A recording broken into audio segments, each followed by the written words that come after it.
Media લાઈવમાં આપનું સ્વાગત છે। સાંતલપુર વિસ્તારના પરંપરાગત અગરિયાઓને રણમાં મીઠું પકાવવા પ્રવેશ ન અપાતા અગરિયાઓ તેમજ તેમના પરિવારજનો આડેસર વન વિભાગની કચેરી બહાર રણમાં પ્રવેશ આપો અને અગરિયાઓને ન્યાય આપોની માંગ સાથે છેલ્લા 4 દિવસથી ન્યાય માટે આમરણ ઉપવાસ પર બેઠા છે।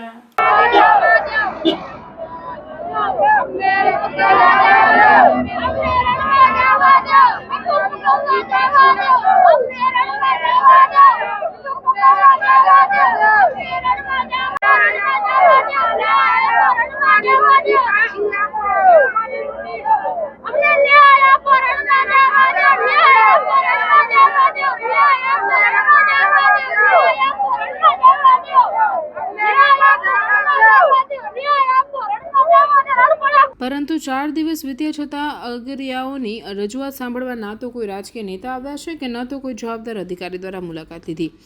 અગરિયાઓ માંગ કરી રહ્યા છે જ્યાં સુધી ન્યાય નહીં મળે ત્યાં સુધી ઉપવાસ યથાવત રાખીશું તેમજ લોકસભા ચૂંટણીનો બહિષ્કાર પણ કરીશું તેવી ચીમકી ઉચ્ચારી રહ્યા છે।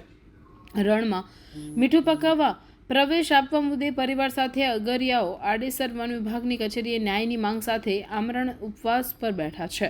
અગરિયાઓ જણાવી રહ્યા છે કે સર્વે એન્ડ સેટલમેન્ટની યાદીમાં જે નામો જાહેર કરાયા છે જેમાં મોટાભાગના અગરિયાઓના નામ બાકી રહી ગયા છે, એટલે કે 90% પરંપરાગત રણમાં મીઠું પકવી આજીવિકા રડી ખાય છે તેવા અગરિયાઓમાં યાદીમાં નમાજ નથી અને તંત્ર દ્વારા યાદીમાં નામ છે એ જ અગરિયાઓને રણમાં પ્રવેશ આપવામાં આવી રહ્યો છે। અગરિયાઓ સરકાર પાસે વિનંતી કરી રહ્યા છે કે સર્વે એન્ડ સેટલમેન્ટની યાદીમાં જે નામની યાદી જાહેર કરી તેમાં કોઈનો વિરોધ નથી, પરંતુ ખરેખર જે સાચા અગરિયાઓ છે તે કોઈ ભૂલને કારણે યાદીમાં નામ જ નથી, એટલે કે રણમાં ફરી સર્વે કરાવી અને પરંપરાગત અગરિયાઓને 10 એકર વિસ્તારમાં મીઠું પકાવવા જવા રણમાં પ્રવેશ આપવામાં આવે।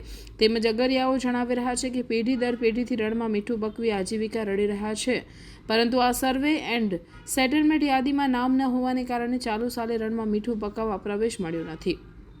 સર્વે એન્ડ સેટલમેન્ટની યાદીમાં મોટાભાગના અગરિયાઓના નામ બાકી રહેતા અગરિયાઓની હાલત કફોડી બનવા પામી છે અને અગરિયાઓ જણાવી રહ્યા છે કે સર્વે એન્ડ સેટલમેન્ટનું સર્વે ક્યારે થયું એ જ મને ખબર નથી। કોઈ પણ અધિકારી ક્યારે પણ રણમાં મીઠાના અગર જોડે સર્વે કરવા આવ્યું જ નથી, તો આ સર્વે કરી યાદી કેવી રીતે જાહેર કરી એ જ અમને ખબર નથી। જેથી સરકાર પાસે વિનંતી છે કે અમે વર્ષોથી રણમાં મીઠું પકવી રોજગાર મેળવી રહ્યા છે, પરંતુ જો હવે અમને રણમાં મીઠું પકાવવા પ્રવેશ આપવામાં નહીં આવે તો અમે અમારા પરિવારનું ગુજરાન કેવી રીતે નિભાવશું। જેથી અમને રણમાં 10 એકર જમીનમાં મીઠું પકાવવા મંજૂરી આપો એ જ અમારી માંગ છે અને જ્યાં સુધી અગરિયાઓને ન્યાય નહીં મળે ત્યાં સુધી આમરણ ઉપવાસ યથાવત રહેશે તેમજ લોકસભા ચૂંટણી બહિષ્કાર પણ કરીશું તેવું અગરિયાઓ જણાવી રહ્યા છે। હું રાઠોડ કિશનભાઈ ધુડાભાઈ ગામ રાજુસરાથી રણમાં અમે ખાસા ટાઈમથી મીઠું પકવી રહ્યા છીએ। અમારા બાપ દાદા પણ ત્યાં જ મીઠું પકવી રહ્યા હતા અને અત્યારે સરકાર તરફથી અમને જવા દેતા નથી। રણ બંધની માંગ કરી રહ્યા છીએ અને અમને ધરવા દેતા નથી। બરોબર સર, અગરિયાની પેલી તો પરિસ્થિતિ 4 દિવસથી સાહેબ ધરણા ઉપર બેઠા છે। હજી લગી કોઈ તંત્ર કે કોઈ અધિકારી અમને પૂછવા નથી આવ્યું કે તમે શું કરી રહ્યા છો, કેમ બેઠા છો। એના માટે બીજા નંબરમાં કે કચ્છ જિલ્લું કચ્છ આખું રણ 4 જિલ્લા સાથે સંકળાયેલું છે સાહેબ। એમાં 3 જિલ્લાને પ્રવેશ આપવામાં આવેલ છે અને સાંતલપુર તાલુકાના નાના અગરિયાને પ્રવેશ આપવામાં નથી આવ્યો। માત્ર ને માત્ર અમે 10 એકર લીજ માંગી છે તમારી જોડે કે 10 એકર અમને રળવા દો રોટલો। એના માટે સાહેબ આ 4 દિવસથી ધરણા ઉપર બેઠા છે। આથી લગી અમારી કોઈ ખબર કાઢવા નથી આવી, નથી કોઈ તંત્ર પૂછા કર્યું। તો શું તંત્રને અમારી જરૂર નથી, સરકારને અમારી જરૂર નથી? અમને પણ સરકારની જરૂર છે। આવનારી પેઢીમાં આવનારી લોકસભાની ચૂંટણીમાં અમે જો અમને આ રોટલો રળવા નહીં દે તો આવનારી ચૂંટણીનો અમે કાયદેસરની રીતે બહિષ્કાર કરશું અને ચૂંટણીમાં મતદાન કરવા એકે પણ ગામના લોકો જશે નહીં, અમારે જે કીધું છે। આવી જ રીતે અમને હેરાન કરવામાં કેટલા દી આવે સાહેબ? કોઈક તો અમને નિર્ણય આપો। ક્યાં જઈએ અમે, ક્યાં ભટકી, કેની પાસે રાહ માંગી? બરાબર, ક્યાં જઈએ અમને એમ કે હું જા આ જઈ ગયા જાઓ સાહેબ। હજી લગી કોઈ જાતનો અમને નિર્ણય નથી મળ્યો, તો શું અમારે અહીંયાની બેરો અને જ્યાં લગી અમને નિર્ણય નહીં મળે ત્યારે આ કચેરી સાહેબ આડેસરથી છોડવાના નથી અમે સાહેબ। બરાબર, મારું નામ આરીફભાઈ। મારું નામ ગુલામ રસૂલ અમીર બાવા, ગામ રાજુસરા, તાલુકો સાંતલપુર, જિલ્લો પાટણ।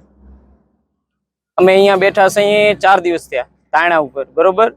તો આ સરકાર શ્રી દ્વારા અમે લગભગ 6-7 મહિનાથી અમને હેરાન કરી રહ્યા ફોરેસ્ટ ડિપાર્ટમેન્ટ। તો હજી સુધી ધાંગધ્રા પણ અમે ગયા હતા, 20 તારીખે આવેદનપત્ર પણ અમે આપ્યું છે, પણ હજી સુધી અમારું નામ ક્યાંય પણ નથી આવ્યું। સર્વે સેન્ટરમાં જે લોકોના નામ આવ્યા છે એ લોકો રાજુસરામાં લગભગ નથી આવ્યા, સાંતલપુરમાં પણ અમુક આવ્યા છે। જે કંપનીઓ દ્વારા સર્વે સેન્ટરમાં 4-5 નામ આવ્યા છે અને જે અગરિયા છે જે પેઢી દર પેઢી અમે મીઠું પકવી છે એ લોકોના નામ પણ નથી, અને એની પાસે સિર્ફ આધાર એક જ છે, અગરિયા પોથી, એના સિવાય કોઈ વસ્તુ નથી. સરકારશ્રીને દરખાસ્ત છે કે અમાને રણમાં જવા દે, અમારું રોટલું રળવા દે, નકર તો અમારા છોકરા રોડ ઉપર આવી જશે. જય હિન્દ.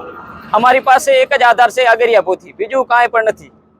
અમે પેઢી દર પેઢી મીઠું પકવીએ છીએ, અમારા દાદા પરદાદા મીઠું પકવી અને ગયા છે. કોઈ પણ આજીવિકા નથી, સિવાય મીઠા સિવાય કોઈ આજીવિકા અગરિયા પાસે નથી. અગર સરકાર અમાને નિર્ણય નહીં આપે તો અમારા છોકરા ભૂખ્યા તરસ્યા મરી જશે, રોડ પર આવી જશે. અત્યારે જોવા જઈએ તો છોકરાને તમે જોઈ શકો છો કે ખાવા પીવા કાંઈ પણ નથી. આ તમે લોકો જોઈ રહ્યા છો ચારી બાજુ. 4 દિવસથી આ ફર્સ્ટ ડિપાર્ટમેન્ટ આડેસરની વિભાગમાં અમે 4 દિવસે બેઠા છીએ. હજી સુધી નિર્ણય નહીં આવે તો હજી પણ અમે ધારણા ઉપર બેસશું.